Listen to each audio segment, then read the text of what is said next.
DIY again! Welcome to my mini vlog. At wala naman ako magawa. May naisip na naman akong gagawin ko at dahil na naman buti na naman ang kamay ko. May nakita ako sa isang mami sa vlogger at napakaganda napaka-aesthetic thing.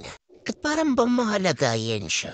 At dahil meron naman akong in-order na wallpaper. Dahil nakikiuso ako, Team Kahol at Team Puti tayo. Gusto ko nga ito ipagawa sa asawa ko kaso malang busy siya. Kasi nga bukas siya naman mag-wallpaper sa pintuan namin dahil luma na yung wallpaper, papalitan na namin ng wallpaper yung pintuan.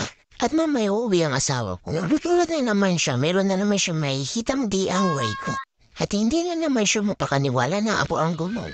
At tuwang-tuwa ang asawa ko pag nagdi-DIY na naman ako sa bahay. At ito nga nakabit ko na.